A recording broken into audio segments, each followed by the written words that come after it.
Baik teman-teman, selamat datang kembali. Pada kesempatan kali ini saya akan membahas analisa saham harian untuk periode tanggal hari ini tanggal 11 Januari 2022 sampai dengan besok tanggal 12 Januari 2022. Seperti biasanya saya akan bahas untuk satu video sekitar 8 saham, totalnya ada 16 saham. Ada 2 video ya. Ini bagian kedua, bagian pertama sudah saya upload, linknya dari video deskripsi di bawah ini ya.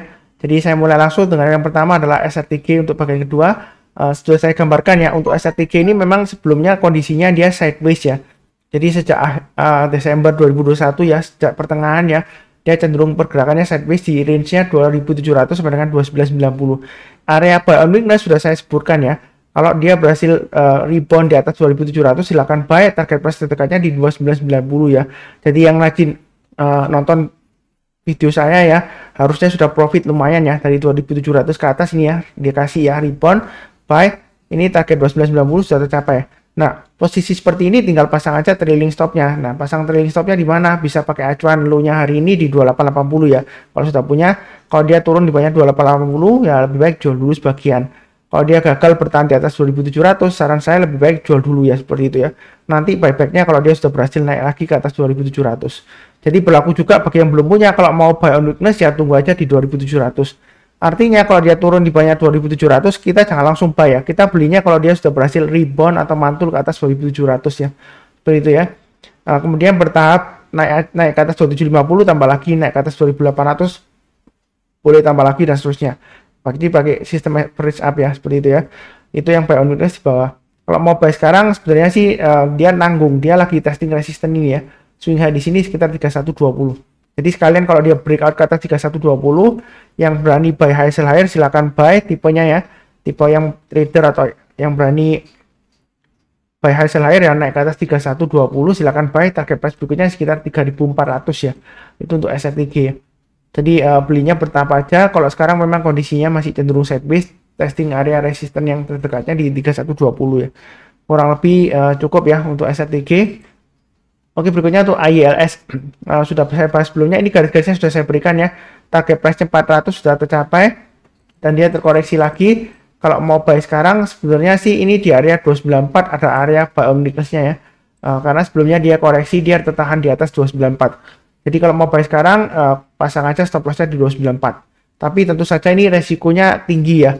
Kenapa resikonya tinggi? Karena kalau kita perhatikan di sini ya untuk IELS ya, dia juga merupakan pegangan dari salah satu influencer ya, seperti itu ya, yang Instagram yang punya follower 1,5 juta orang itu ya, 1,5 juta follower ya. Dia belinya kalau salah masuknya ya mulai sekitar 15 November sampai 16 lah kurang lebih ya, seperti itu ya. Jadi dia belinya sih di harga bawah di sini ya, sebentar, sekitar sini ya. Jadi makanya di sini fokusnya di garis-garis sudah saya berikan ya, 294. Kalau dia selama bertahan di atas 294 ya, dia masih cukup ada harapan lah, seperti itu ya. Kalau turun di banyak 294 lebih baik jual dulu, apalagi kalau turun di banyak 258 ya jual dulu semuanya, seperti itu ya. Jadi kalau mau buy sekarang boleh saja, tapi jangan terlalu banyak ya. Naik ke atas 336 tambah lagi target price-nya di 400. Memang ada yang bilang, wah ini pegangan oleh sekelompok orang aja, yang influencer yang punya banyak follower itu ya. Nah nanti jangan-jangan turun. Ya kalau takut ya pilih saham yang lainnya, seperti itu ya. Di sini saya sih fokusnya di pergerakan harganya. Saya nggak fokus siapa yang pegang atau enggak ya gitu. Karena walaupun saya tahu orangnya yang pegang ya, kita nggak akan pernah tahu kapan dia mau take profitnya atau jualnya, atau dia mau tambah lagi kan kita nggak akan pernah tahu. Yang di sini kan yang penting kan fokus di pergerakan harganya. Cuma saya sebutkan resikonya memang tinggi. Seringkali volumenya timbul tenggelam ya. Kadang-kadang volumenya banyak, kemudian besoknya cenderung koreksi, volumenya nggak ada ya. Jadi kalau nggak berani resiko, cara saya pilih saham yang lainnya, yang banyak, yang bagus, yang banyak, yang juga banyak ya, seperti itu ya. Oke. Kurang lebih cukup ya. Berikutnya untuk BMRI, masih saya sebutkan di analisa saham harian karena sideways-nya masih lama, masih lumayan bagus selama di atas 6850 ya. Jadi kalau naik lagi ke atas 7100 mau tambah lagi silakan, naik ke atas 7225 tambah lagi silakan, dan seterusnya ya. Ini garis-garis ini untuk acuan average up atau buy up. Jadi kalau dia berhasil naik lagi kita tambah lagi ya, seperti itu. Mau buy on weakness sekarang boleh atau tunggu sekalian di 6850 karena sebelumnya di sini pernah sentuh 6850 kemudian dia rebound ya. Nah di sanalah ketika dia berhasil rebound kita barusan mulai buy ya, seperti itu ya. Itu yang pakai buy on weakness. Ya mudah-mudahan aja dia breakout. Kalau dia berhasil breakout ke atas 7.500, target price 8.000 ini masih mungkin tercapai karena kalau kita perhatikan sebelumnya ya, ini kan sebentar ya, jauh sebelum masa pandemi ya 2020 ya, dia sempat naik ke 8.050, kemudian dia koreksi ya. Jadi dia masih ada potensial untuk breakout ke atas 7.500 lagi ya. Memang saat ini sideways-nya lama ya, seperti itu ya. Jadi harus cukup bersabar, kurang lebih cukup. Berikutnya INDF.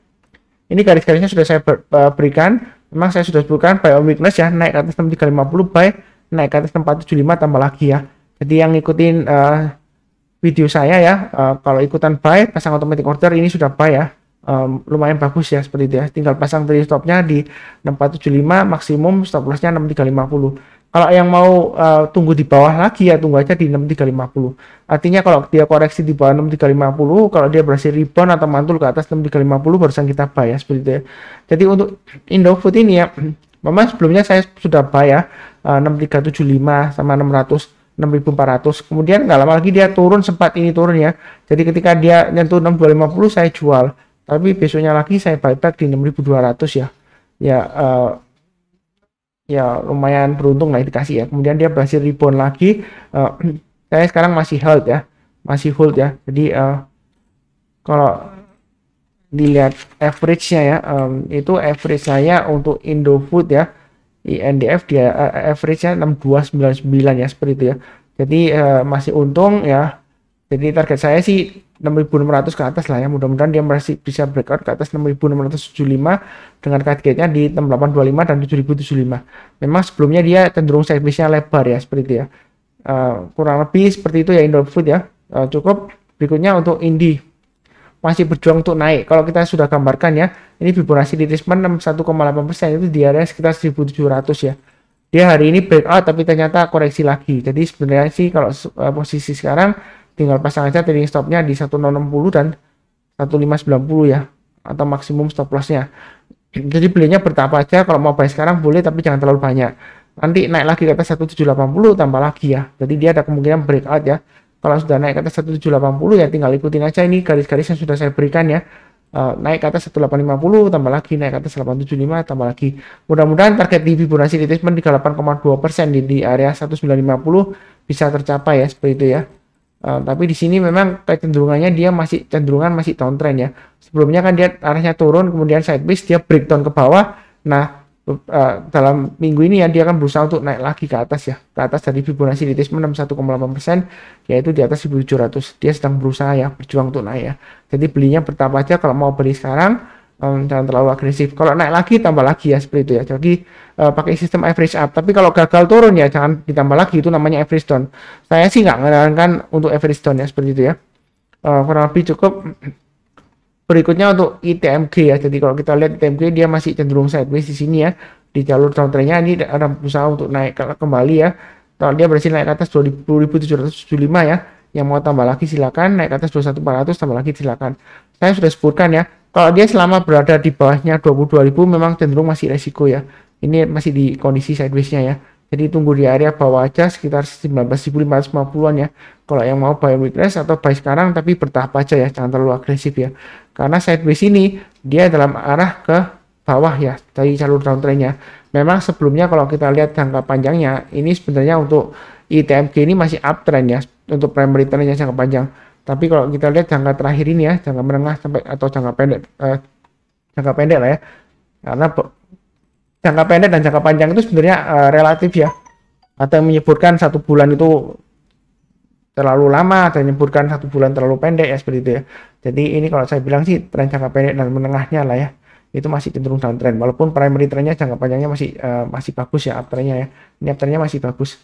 Jadi kita belinya bertahap aja, jangan terlalu takut, jangan terlalu agresif juga ya. Kurang lebih cukup ya untuk ITMG. Berikutnya yang ketujuh ini ya, friend ya. Jadi friend ini memang dia testing area supportnya 83. Yang berminat spekulasi buy on weakness, memang saya sebutkan lebih baik tunggu aja naik ke atas 92 ya. Itu lebih baik, lebih aman ya.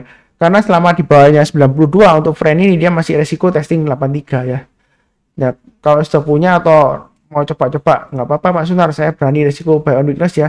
resiko ya pasang aja stop lossnya di 83 dan maksimum di 81 ya, low-nya tanggal 22 Oktober 2021. Tapi lebih baik kalau mau buy tunggu aja naik ke atas 92 buy, naik ke atas 95 tambah lagi dan seterusnya. Jadi untuk friend ini ya, kalau dia sudah naiknya sih bertahap ya, berhari-hari, bahkan bisa berminggu-minggu. Tapi kalau turun dia juga berhari-hari, berminggu-minggu ya. Kalau sideways ini juga sama, bisa berhari-hari, berminggu-minggu, dan berbulan-bulan ya. Sidewaysnya ini lumayan lebar di area 83 sampai dengan 95 ya. Jadi kalau mau buy, baik tunggu naik ke atas 92, atau kalau mau berani spekulasi buy on weakness, ya stop lossnya di 83 dan 81 ya. Kurang lebih cukup untuk friend. Mudah-mudahan dia berhasil naik ke atas 110 ke atas ya. Kurang lebih cukup. Berikutnya untuk Pura. Pura ini memang dia akan berusaha untuk naik lagi ke atas 75 ya. Sedang berjuang ini ya. Memang dia sebelumnya tepat high-nya di 84 di sini ya.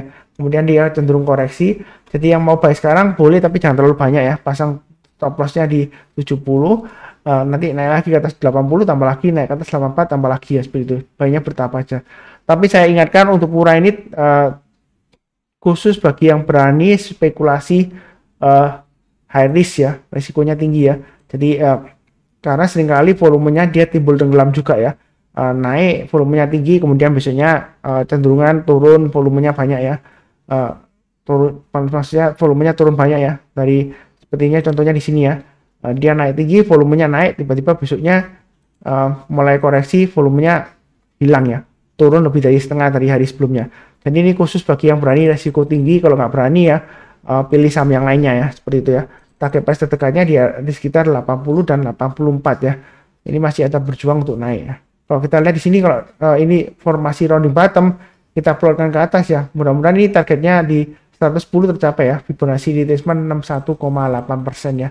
Ini yang sebelumnya saya gambarkan dari sini ya. Dan dia sudah breakdown ke bawah ya, seperti itu ya. Kurang lebih sih untuk Pura seperti itu ya. Mudah-mudahan aja dia berhasil naik ya, seperti itu ya. Dia memang berusaha keras ya ini untuk berjuang untuk naik ya, seperti itu ya. Jadi belinya bertahap aja, jangan terlalu takut tapi jangan terlalu agresif ya, seperti itu ya. Yang penting ini garis-garisnya sudah saya bantu ya. Jadi setelah 84 bisa pakai acuan, mungkin setiap kelipatan Rp6 atau Rp10 seperti itu ya, tambah lagi ya, seperti itu ya.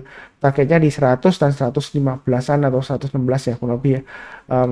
Kurang lebih sekian ya untuk Pura. Seperti biasanya yang barusan join channel ini jangan lupa subscribe, like, nyalakan lonceng notifikasinya, bantu kasih komentar kalau ada saran atau pertanyaan ya, seperti itu ya. Kemudian seperti biasanya ya, saya selalu mendoakan semuanya selalu sehat, selalu damai, itu yang paling penting ya, dan sejahtera selalu. Amin. Saya percaya tahun ini adalah tahun yang berkat yang luar biasa ya. Jadi kita harus selalu think positif, tapi jangan terlalu optimis berlebihan juga ya. Yang penting pasang trailing stop selalu dan stop loss, tetap jaga kesehatan. Itu aja. Terima kasih banyak ya.